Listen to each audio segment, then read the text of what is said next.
कहते हैं कि दुनिया में मन सबसे ज़्यादा शक्तिशाली चीज़ होती है। अगर किसी चीज़ को तुम पूरे मन से चाह लो तो तुम उसे हासिल कर सकते हो।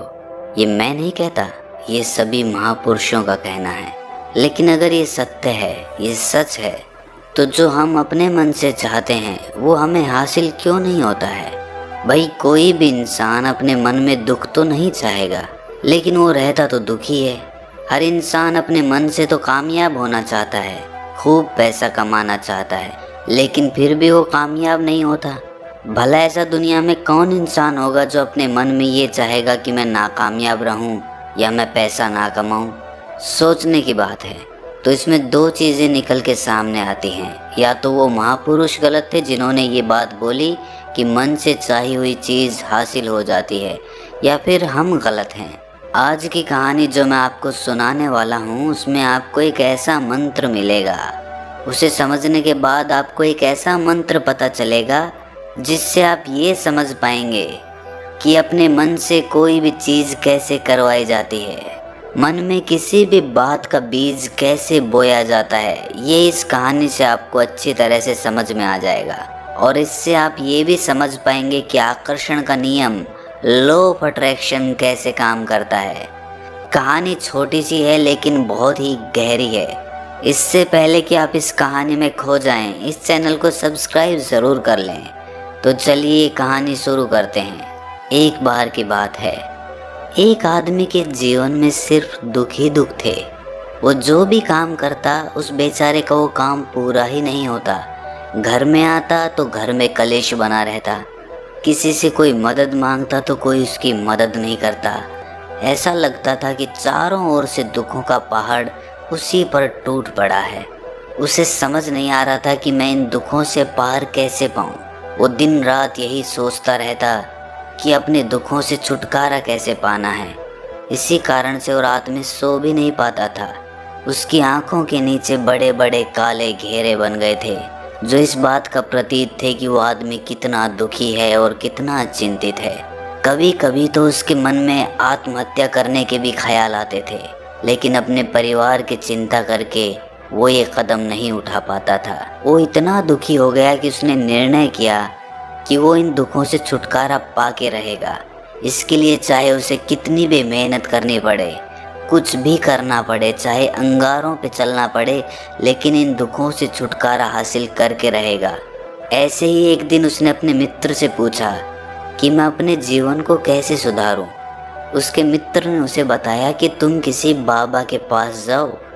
बाबाओं के पास ऐसा मंत्र होता है जिससे सारे दुख मिट जाते हैं, जीवन खुशियों से भर जाता है और धन संपदा भी हासिल हो जाती है। तुम किसी ऐसे बाबा को ढूंढ लो, बस तुम्हारा काम बन जाएगा। उस आदमी के मन में ये बात पूरी तरह से पक्की बैठ गई कि कोई बाबा ही मेरा दुख दूर कर सकता है, और इसीलिए उसे किसी भी बाबा के बारे में पता चलता तो वो उस बाबा के पास पहुंच जाता। वो उस बाबा को अपनी समस्या बताता और उससे उसका समाधान पूछता और कहता कि बाबा, मैं कुछ भी करने के लिए तैयार हूँ, लेकिन मेरी इन समस्याओं से मुझे छुटकारा दिला दीजिए। आप जो कहेंगे मैं वो करूँगा, लेकिन मेरे जीवन को सुधार दीजिए। बाबा उसे कुछ टोने टोट के बता देते थे करने के लिए, और बदले में दान दक्षिणा ले लेते थे कि ये टोना टोटका करने के बाद तुम्हारे घर में सुख शांति बनी रहेगी, बस इस टोटके को पूरी विधि के साथ करना। वो आदमी घर लौटकर पूरी विधि के साथ टोने टोट के करने लगा, लेकिन बहुत टोने टोट के करने के बाद भी उसके जीवन में कुछ बदलाव नहीं आया। इसके विपरीत उसका जीवन और ज़्यादा दुखी हो गया। जो भी बाबा उसे टोना टोटका देता था वो बदले में उससे दान दक्षिणा लेता था, जिससे उसका धन भी धीरे धीरे ख़त्म हो रहा था। इससे उसके जीवन में दुख और ज़्यादा बढ़ गए। तब उसे लगा कि बाबाओं के पास जाने से तो मेरे जीवन में दुख कम होने की बजाय बढ़ते ही जा रहे हैं, तो मुझे क्या करना चाहिए? बाबाओं के पास जाऊं या ना जाऊं? फिर एक दिन एक आदमी ने उसे बताया कि तुम अपने घर में किसी पंडित को बुलाकर हवन करवा लो। हवन होगा, घर शुद्ध हो जाएगा। कोई भी बुरी ऊर्जा होगी घर में तो वो घर से बाहर चली जाएगी। किसी पंडित को बुलाकर पूरे विधि विधानों से मंत्रोच्चारण कराओ और हवन कराओ, जिससे घर में सुख शांति आए। उस आदमी के मन में ये बात बैठ गई और उसने एक पंडित को अपने घर पर बुलाकर हवन करवा दिया। हवन अच्छी तरह से संपन्न हुआ। बदले में पंडित ने भी अच्छी दान दक्षिणा ली और उसके बाद वो वहाँ से विदा हो गया। लेकिन कुछ दिनों के बाद उस आदमी को महसूस हुआ कि उसके जीवन में अब भी कोई बदलाव नहीं आया है। अब वो आदमी पूरी तरह से दुखी हो गया और ज़्यादा परेशान हो गया। अब तो उसे लगने लगा था कि मेरे जीवन में से दुख कभी ख़त्म ही नहीं होंगे। और यही सोच सोच कर उस आदमी का बुरा हाल हो गया था। फिर एक दिन उसे अपने मित्र से एक ऐसे बाबा के बारे में पता चला जो समाधान बताने के लिए कोई दान दक्षिणा नहीं लेता था।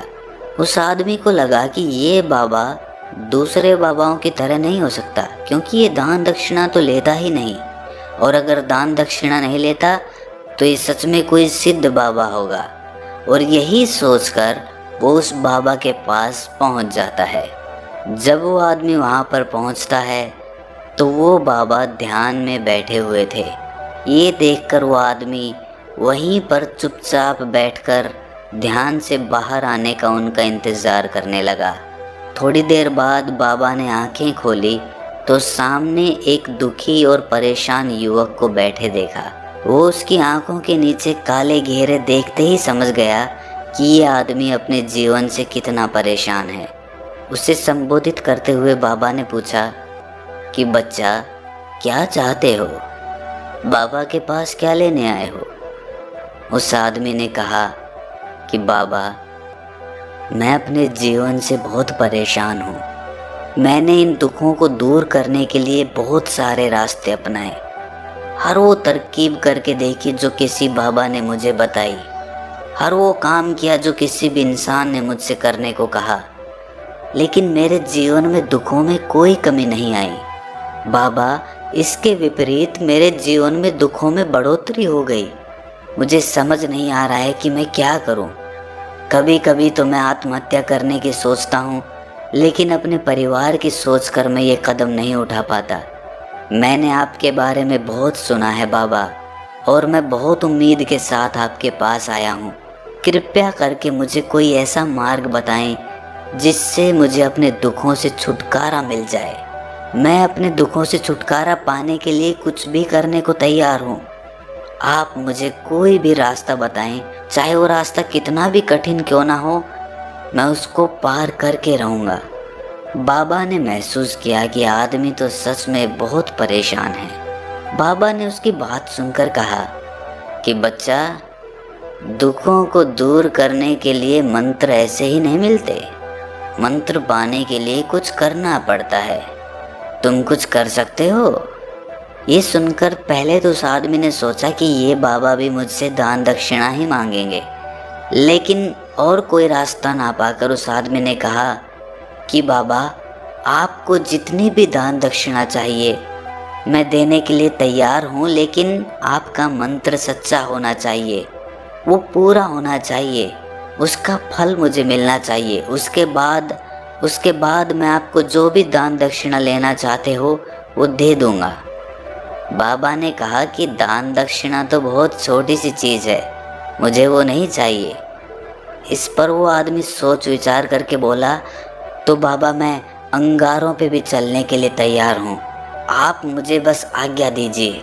बाबा ने कहा कि अंगारों पे चलने वाली छोटी चीज़ मैं तुमसे नहीं कराने वाला। मैं जो तुमसे कराने वाला हूँ वो बहुत कठिन मंत्र है, उसे पूरा कर पाओगे? बाबा ने कहा कि बाबा, आप मुझे बताइए तो सही, मुझे करना क्या होगा, मैं कुछ भी करने को तैयार हूँ। इस पर बाबा ने उसे कहा कि यहाँ से जब तुम अपने घर जाओ तो रास्ते में अपने मन में ये दोहराते जाना कि मैं सुखी हूँ, मैं सुखी हूँ, मैं सुखी हूँ। बार बार अपने मन में यही दोहराना, और याद रहे जुबान पर ये नहीं आना चाहिए, ये सिर्फ मन में दोहराना है। ये सुनकर वो आदमी बोला, बाबा, बस इतनी सी बात, ये तो मैं चुटकी बजा के कर लूँगा, लेकिन इससे होगा क्या? बाबा बोले कि इस मंत्र को करके देखो। वैसे भी तुमने इतने बाबाओं के मंत्र किए हैं, तो इस मंत्र को भी करके देख लो। उस आदमी ने सोचा कि बाबा कुछ दान दक्षिणा तो ले नहीं रहे और छोटा सा मंत्र है, इसे तो मैं कर ही लूँगा। वो बोला ठीक है बाबा, मैं ये मंत्र ज़रूर करूँगा। वो आदमी ये कहकर वहाँ से उठकर चलने लगा, लेकिन जैसे ही वो चलने लगा, पीछे से बाबा ने बोला कि बच्चा, एक बात याद रखना, जब तुम ये मंत्र अपने मन में दोहराओ तो तुम्हारे मन में बंदर के विचार नहीं आने चाहिए, बंदर का ख्याल भी नहीं आना चाहिए, तो ही ये मंत्र सिद्ध होगा। वो आदमी बोला मुझे तो आज तक बंदर का कोई विचार नहीं आया, तो अब क्यों आएगा? आप चिंता मत करिए बाबा, मैं बस मन में यही दोहराऊंगा कि मैं सुखी हूँ, मैं सुखी हूँ। इसके अलावा बंदर का कोई विचार मेरे मन में नहीं आएगा। ये कहकर वो आदमी वहाँ से चल दिया।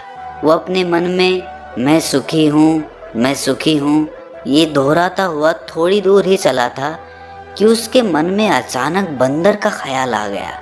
बंदर का ख्याल एक बार आया और चला भी गया, लेकिन उस आदमी ने सोचा कि आज तक तो मुझे बंदर का कोई विचार नहीं आया, ये आज बंदर का विचार क्यों आ गया? और ऐसे करके उसने उस बंदर के विचार को पकड़ लिया। वो ये भूल गया कि मुझे क्या मंत्र दोहराना है और वो बंदर के बारे में सोचने लगा। जब थोड़ी देर बाद उसे फिर से होश आया तो वो फिर से अपना वही मंत्र दोहराने लगा जो बाबा ने उसे बताया था, मैं सुखी हूँ, मैं सुखी हूँ। लेकिन अचानक से उसे सामने एक बंदर दिखाई दिया और ये देखकर उसके मन में फिर से बंदर का विचार उठ गया और वो अपने अंदर से इस विचार को बाहर फेंकना चाहता था।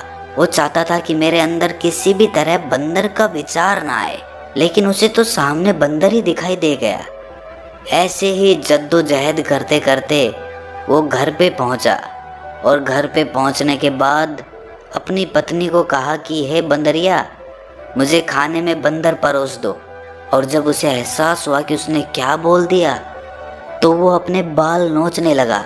वो दीवारों में सर मारने लगा कि आज तक मुझे बंदर का कोई विचार नहीं आया और आज मुझे ये क्या हो गया है कि मुझे हर जगह बंदर ही बंदर नजर आ रहे हैं, ये कैसी माया है? यही सोच सोच कर वो आदमी रात भर सो नहीं पाया। रात भर करवटें बदलता रहा और सुबह उठकर सीधे उसी बाबा के पास पहुंच गया और उसके चरणों में गिरकर कहा कि बाबा, पता नहीं क्या चमत्कार हो रहा है, आज तक मुझे बंदर का कोई विचार नहीं आया, लेकिन कल से जब से आपने मुझसे कहा कि बंदर का विचार नहीं आना चाहिए, तब से मुझे हर जगह बंदर ही बंदर नज़र आ रहे हैं। उस आदमी ने कहा कि बाबा, मुझे तो आपके पीछे पेड़ पर बैठा हुआ बंदर भी केले खाता हुआ दिखाई दे रहा है, ये हो क्या रहा है बाबा? ये सुनकर बाबा हंसने लगे। बच्चा, मन का जाल एक ऐसा जाल है जिसे समझ पाना इतना आसान नहीं है। बंदर तो तुम्हारे रास्ते में पहले भी आते थे। जब तुम मेरे पास आए थे तो इन्हीं पेड़ों पे ये बंदर घूम रहे थे, लेकिन तब तुम्हारे ध्यान में ये बंदर नहीं था, तब तुम्हारे ध्यान में सिर्फ अपने दुख थे। इसके बाद बाबा ने उसे बताया कि बच्चा, हम जिस चीज़ से भी दूर भागना चाहते हैं वही चीज़ हमारे मन में बहुत गहरे में प्रविष्ट हो जाती है, वो हमारे अंतर मन में समा जाती है। असल में हम जिस चीज़ से भी छुटकारा पाना चाहते हैं उससे छुटकारा इसीलिए पाना चाहते हैं कि वो हमारे साथ बहुत गहरे से जुड़ी हुई है, और हम जितना ही उससे छुटकारा पाना चाहते हैं वो उतनी ही गहरी हमारे मन में बैठती चली जाती है और आखिरकार वो हमारे अंतर मन में छा जाती है। ऊपर से तो हम चाहते हैं सुखी होना कि मैं सुखी हूँ, सुखी हूँ, हमारे होंठ भी यही बोलते रहते हैं, लेकिन हमारे मन में दुख समाये होते हैं। हमारे विचारों में, हमारे मन में हमें दुख ही दुख दिखाई देते हैं। इसीलिए अपनी ज़ुबान से बार बार ये बोलने से कि मैं सुखी हूँ, मैं सुखी हूँ, हम सुखी नहीं होंगे जब तक ये मंत्र हमारे अंतर मन में प्रविष्ट नहीं होगा। इस पर उस आदमी ने पूछा कि बाबा, लेकिन ये मंत्र हमारे अंतर मन में प्रविष्ट कैसे होगा?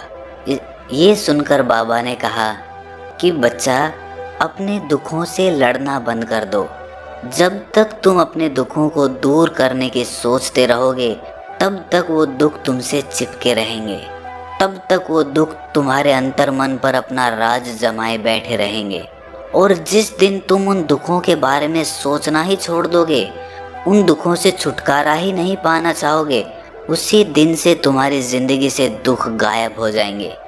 क्योंकि किसी भी चीज़ से छुटकारा पाने के लिए हमें उस चीज़ के बारे में सोचना पड़ता है, और हम जितना ही उस चीज़ के बारे में सोचते हैं, वो उतनी ही गहरी हमारे मन में प्रविष्ट होती चली जाती है।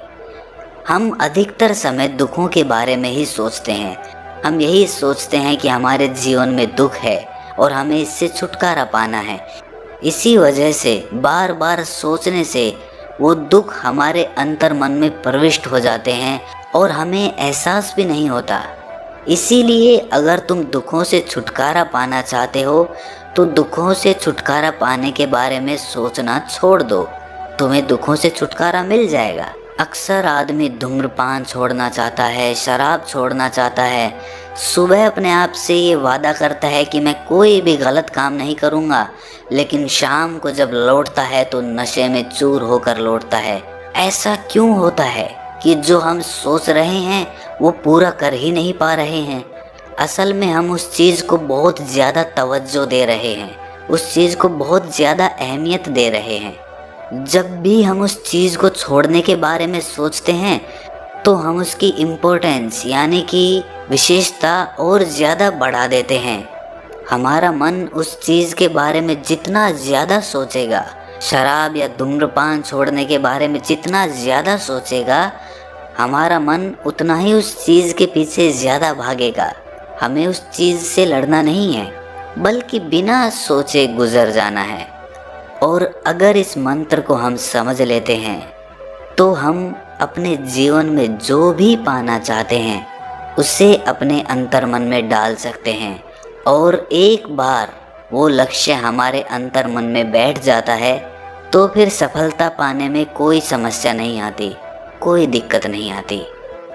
तो दोस्तों, कैसी लगी आपको ये कहानी कमेंट सेक्शन में ज़रूर बताएं, और अच्छी लगी तो इस चैनल को सब्सक्राइब करना ना भूलें। तो मिलते हैं अगली कहानी में, तब तक के लिए